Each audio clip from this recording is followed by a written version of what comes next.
So the question is, how do we identify whether our data or the variable follows autoregression or moving average or autoregressive moving average? So we need to identify. So let we look at how to identify the data, whether it will follow autoregressive or moving average or autoregressive moving average like this.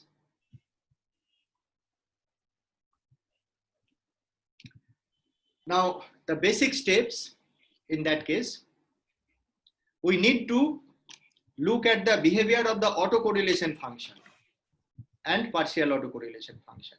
I am not going into detail, but you have to keep in mind whether a series following AR or MA can be identified by looking at the behavior of ACF and PACF. And I have explained in detail in the first semester class, second semester, sorry, not in first semester, second semester, third semester, what would be the pattern of ACF if a series follows purely autoregressive, what will be the pattern of ACF when it follows moving average, etc.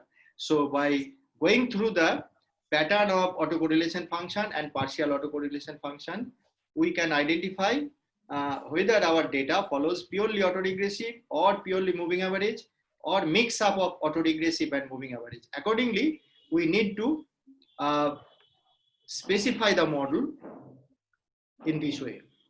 Okay, so this is the basic definition of autocorrelation function. Autocorrelation means correlation. You know the concept of correlation coefficient. The term use auto to denote the self correlation, correlation between Y and Y. So this is the covariance by variance. This is the standard definition of autocorrelation function. This is the definition for partial autocorrelation functions. So you can go through the literature to understand in detail what is autocorrelation, what is partial autocorrelation, and how these two functions could be used in identifying the data, whether it is autoregressive or moving average or autoregressive moving average, etc. Okay. Now let we try to familiar with different types of time series data. We have mentioned a series containing unit root, a series without unit root, a series containing Sir, joining request as a character. A series containing trend, a series containing without trend, etc. So to understand the behavior, let we look at the pattern of a series like this. This is one hypothetical example. So if your variable moves over time in this way, okay, so here there is no clear trend, either upward trend or downward trend. There is no upward trend, no downward trend, but there are some fluctuations, and the fluctuations are irregular. Okay, so this series will contain no deterministic trend. Hello.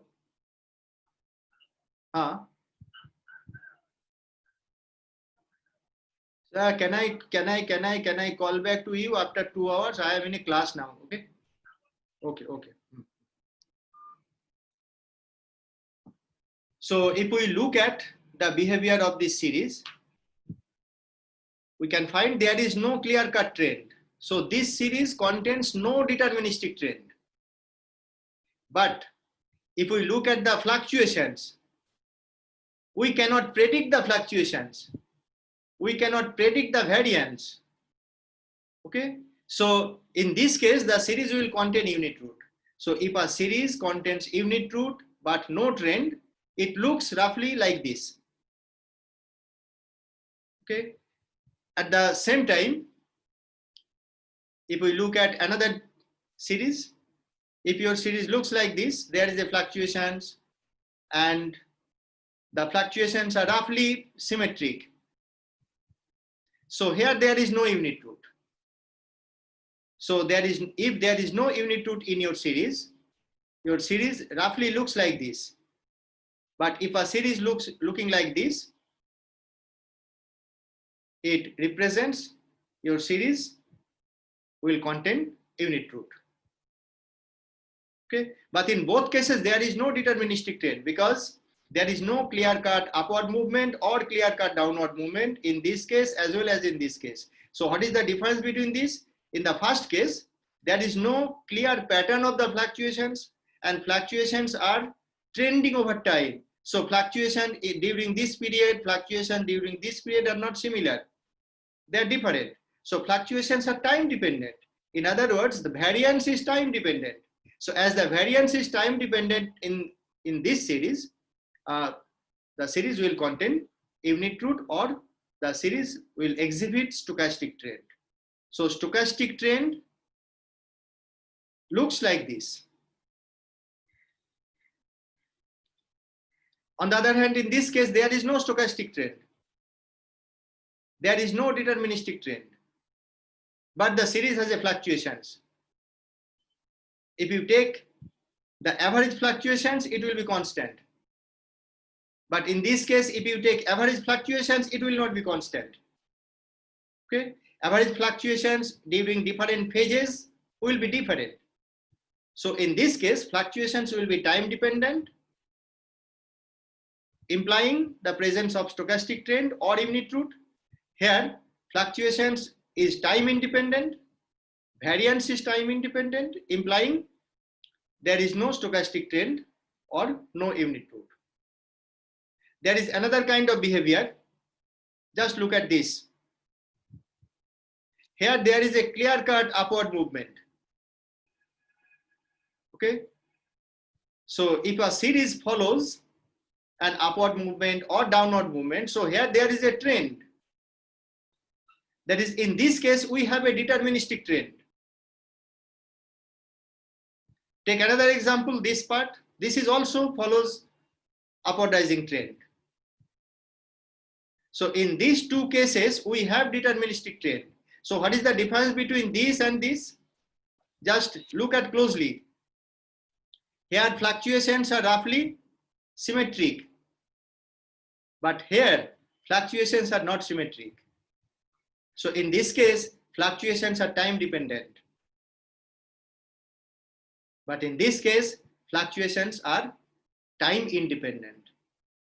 Therefore, if your series behaves like this, we can say this series will contain unit root with deterministic trend. This is the case with unit root with deterministic trend. This is the case without unit root with deterministic trend. There is no unit root here, but there is a trend. And this trend is purely a deterministic trend. Have you got my point? So if a series behaves roughly like this,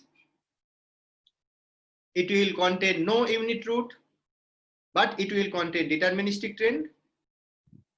If a series looks like this, it will contain unit root as well as deterministic trend. If a series roughly looks like this, it has no unit root, no trend. In this case, with unit root, but no trend. Okay, so by looking at the time path of this kind of time series, you have some idea about the unit root, trend, etc. Okay.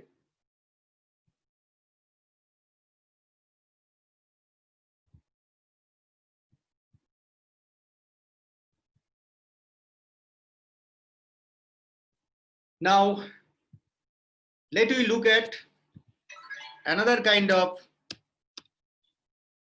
series depending on the frequency of time.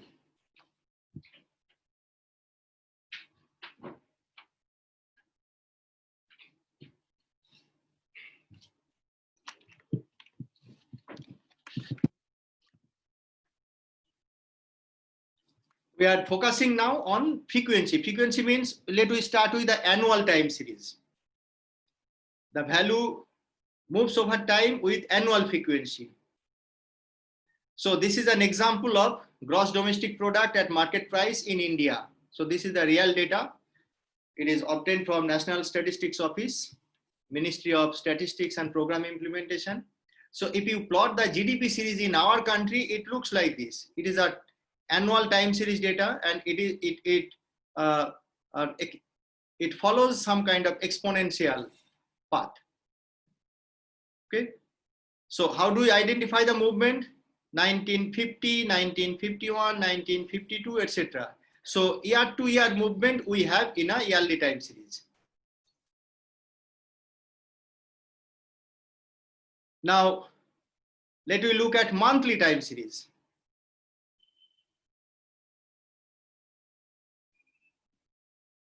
So what is the difference between yearly time series and monthly time series?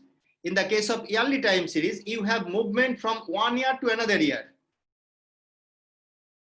In the case of monthly time series, you have movement 1 year to another year, along with within a year. Within a year, we have 12 months. So we have 12 data points within a particular year. So in a monthly time series, we have the movement of a variable over the years, along with within a year. So the movement within a year is called a seasonal movement. What is our ultimate objective in your class? We ultimately go through the behavior of the seasonal time series. So to going into detail the seasonal time series, first of all, we need to differentiate between seasonal time series and non-seasonal time series. This is a non-seasonal time series or annual time series. So this variable, this time series variable is based on annual frequency, means it moves over time year to year. So there is no movement within a year. So we are averaging all the within year movement to convert it the annual movement. Okay, but here this data, this is also a real data in our country, Indian economy. This is this series represents labor force participation rate. This labor force participation rate is obtained from the CMI data. You know about CMI. So this data starts from month 1, 2016, that is January 2016 to it ends May 2020. So this is the movement of labor force participation rate in India from January 2016 to May 2016. And if you look at the behavior, labor force participation shows declining trend, slowly declining and sharply declining here. Why sharply declining? This is the point where lockdown started in our country, March 2020. So this is the point, March 2020. So in March 2020, labor force participation declined sharply. This point is the April 2020. In April 2020, labor force participation is the minimum one. This is the worst situation during the lockdown. After April, it starts move up. That is, labor force participation starts to increase because of relaxation of the lockdown, partially unlockdown started during the month of May, and labor force participation again starts to rise. So what I'm trying to say, if we have a monthly time series data, the movement of a monthly time series data can be analyzed by considering the movement over the year as well as by considering the movement within the year.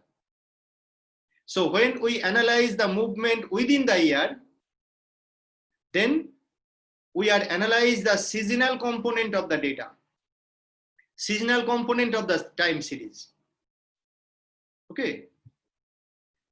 Take another example of monthly time series here. we have taken here from index of industrial production. You know about index of industrial production. This data also published by National Statistics Office, CSO, Central Statistical Office of the Ministry of Statistics and Program Implementation. And this data set also starts from 2012 April. 2012 month 4, M4 means month 4, 2012 April, and it ends 2020 May. Okay. So nature of fluctuations here and nature of fluctuations here are different. That's why I am showing you these two series together. Here also you have noticed a sharp fall here. So this is the behavior during lockdown period. So how the industrial production moves during lockdown, it is reflected in the data set in this way.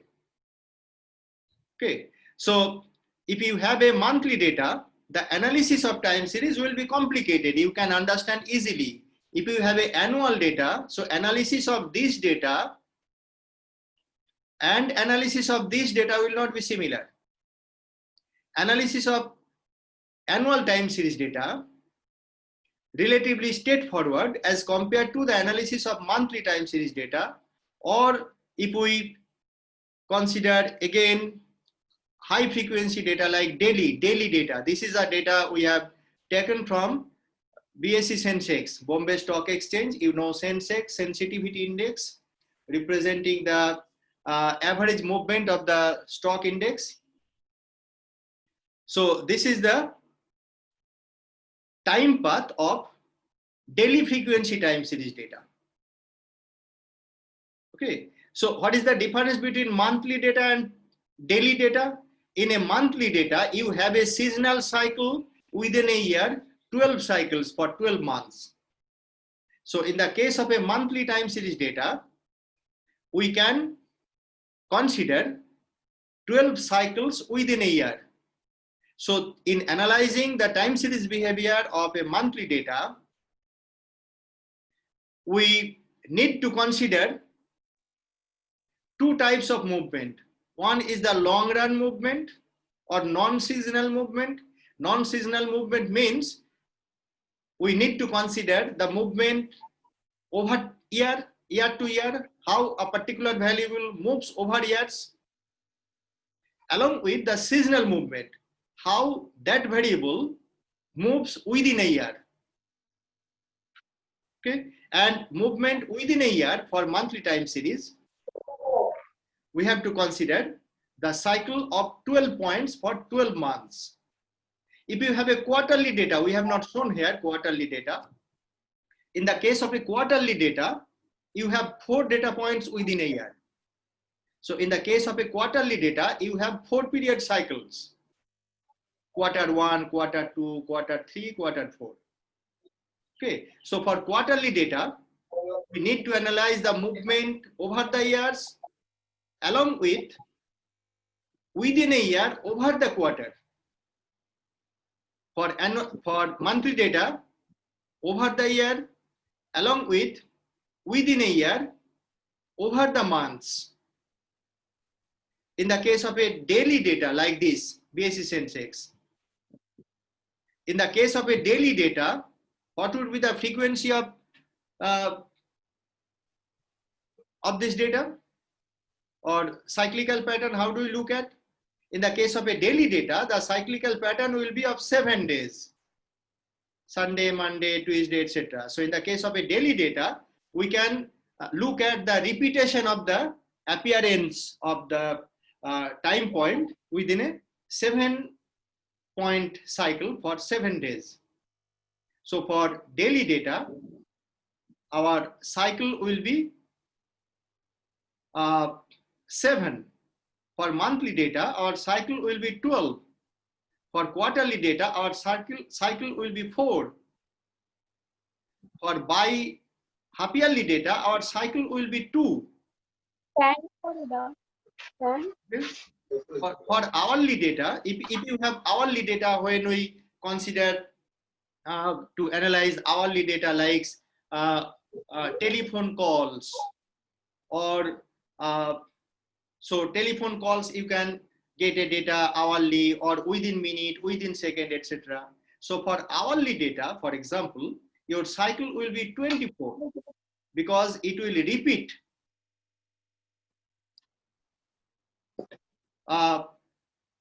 in 24 hours.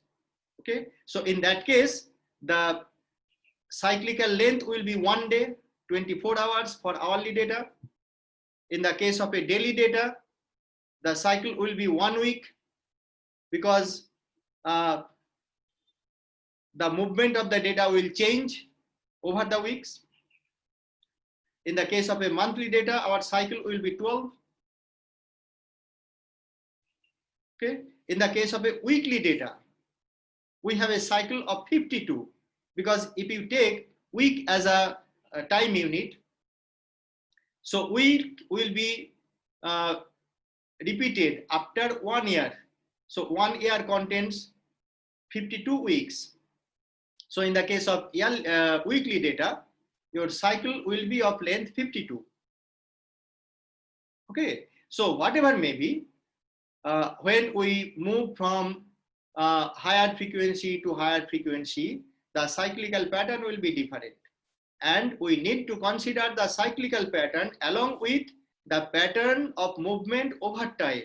So this is the basic task of analysis for seasonal time series, or this is the basic task for analysis for high frequency data in time series. Why do we need to consider high frequency data? Because when we deal with real life data, if we want to use data analysis or time series econometrics in your research work, in many cases, your data will be of high frequency type. Because suppose you are interested in finance, you want to analyze the stock price movement or the asset return, what is the behavior of equity, like this. So in that case, you need to take care of the daily frequency data. So how to analyze daily frequency data, you have to have some knowledge. So you have to have clear idea how daily data will behave, how daily data will repeat. Similarly, in macroeconomic research, along with annual data like national account statistics for GDP, sectoral components of GDP, or GDP by the division of aggregate demand like consumption expenditure, investment expenditure, etc. You have annual frequency as well as quarterly GDP data. Quarterly GDP data are also available in official websites. So you can also analyze quarterly GDP. So for that reason, you need to know the basic behavior of the quarterly data, how to take care of the quarterly data. Okay, if you are interested in finding out the inflationary pattern, if you want to analyze the inflation, how inflation behaves in India, inflation data, inflation is calculated, you know, by using price index, and there are different types of price index, wholesale price index, consumer price index, etc. And price index data are available normally in monthly frequency. Okay, so in that case, you need to take care of the monthly time series data. So for that reason, you need to know how monthly data behaves, or what will be the behavioral pattern of the monthly time series data.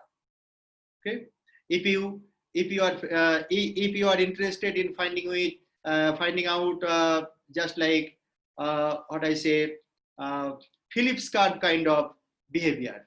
You have knowledge about Phillips curve in macroeconomics. Phillips curve deals with unemployment and inflation, you know, and according to the theory, inflation and unemployment are negatively related. Okay, suppose you want to estimate Phillips curve in India, so you need two types of time series data, one relating to inflation, another relating to unemployment. Okay, inflationary data are available in monthly frequency. Unemployment data, long run time series data are also available in monthly frequency. So you can consider unemployment monthly frequency data, inflation monthly frequency data, and you can try to find out the relationship between them. But before estimating the relationship between inflation and unemployment, you need to analyze the stochastic behavior of the inflation separately, stochastic behavior of unemployment separately. Or first, at the first stage, you need to consider the univariate model by taking a single variable only, how this variable behaves over time. Okay. So we will consider seasonal time series for that purpose. So seasonal time series we can start in this way. I have already mentioned seasonality means intra-year movement. Intra-year movement caused by changes of the seasonal factors. Okay, so why a variable moves within a year? Simply because of the seasonal factors. And you can look at seasonal factors in different way, in monthly or in weekly or in quarterly or in daily, whatever may be. Okay, and seasonality also brings many difficulties of the model specifications, estimation, and inference. So if you try to understand the behavior, what we have displayed in terms of the time path where we have shown just now, if you compare the monthly data to annual data, you can easily understand how the presence of seasonality make your analysis difficult in terms of model specification, in terms of model estimation, as well as in terms of inference based on the model you have specified. For that reason, we need to analyze or we need to take care of the seasonality very much carefully. Okay. Now, in most of the cases, particularly in macro or in finance, our basic focus is on the long run. That is, we are interested in examining the trend behavior. So if we want to examine trending behavior, one simple solution is to eliminate the seasonal fluctuation. If you have a high frequency data, there are seasonal components in your data. So if you are interested in the long run movement, or if you are interested only in finding out the behavior of trend, simply you can eliminate the seasonality, or you can deseasonalize your data. So as seasonality makes difficult in your analysis, so simply you can eliminate the seasonal component from your data and you can get rid of the difficulties you have to face. So this is a very simple solution.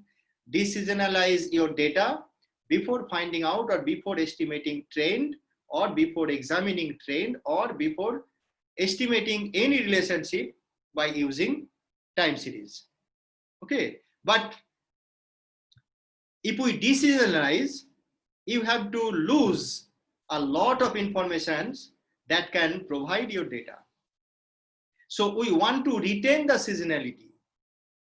Okay, we want to retain the seasonality, and by retaining seasonality, we want to analyze the long run behavior, the trend behavior, or the relationship between two or more time series by retaining the seasonal behavior of the data, because seasonal fluctuations or seasonality presence in a data provide you a lot of information, and that can be useful in analyzing the real life situations. For that reason, we do not prefer to deseasonalize to simplify our analysis. Okay. So if we do not want to deseasonalize, we have to focus on the seasonality. Now we can consider two types of seasonal process. Seasonal process means I have started with seasonality by the intra-year movement,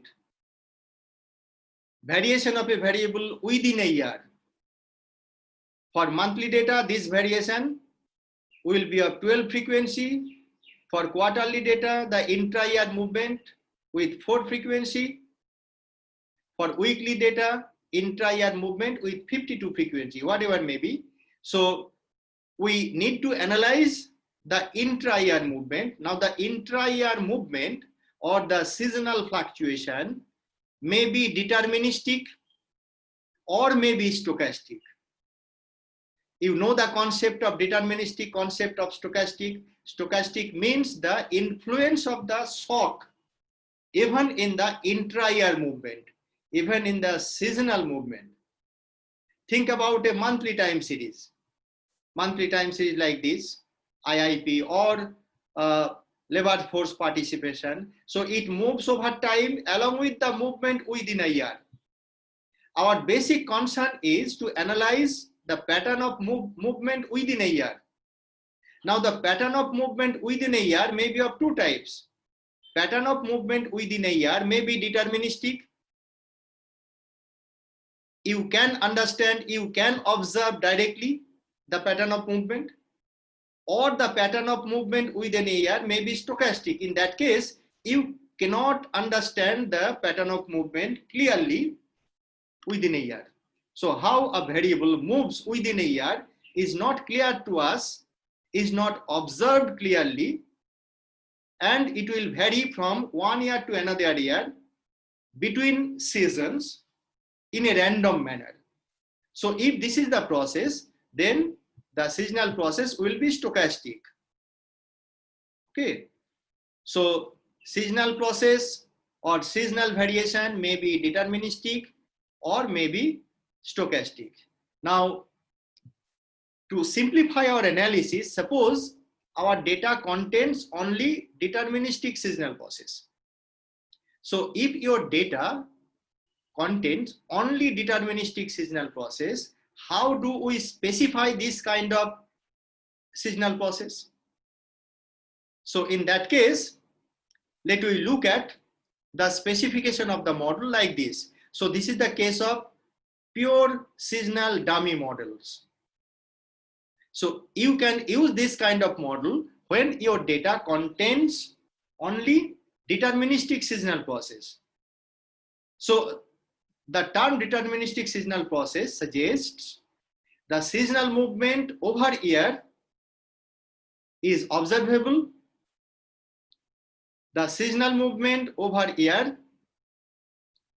will be constant, and in that case we can specify yt, y again the value of the variable in time period t is equal to alpha, alpha is a constant, plus sum of gamma I di plus epsilon t. Epsilon t is our, as usual, random error with mean value 0, variance constant, covariance 0, etc. Now here d represents the seasonal dummy. This is the dummy variable. For example, suppose you have a monthly data. If you have a monthly data, so you need to use the month dummy. So there are 12 months. In the case of a 12 months, you need to incorporate here 11 dummies to avoid the dummy variable trap. You have the concept of dummy variable trap. So to avoid dummy variable trap, we need to consider one less number of dummies in our case. So your model looks like this: yt is equal to alpha plus sum of this. I varies from 1 to s minus 1. S indicates the seasonal frequency. For quarterly data, s is equal to 4. For monthly data, s is equal to 12. For weekly data, s is equal to 52. For daily data, s is equal to 7, like this. Okay. So again, we have a time less than a minute. So we have to leave this session and we continue for another one in the next meeting, and we begin with this case by considering the pure seasonal dummy variable model. Okay.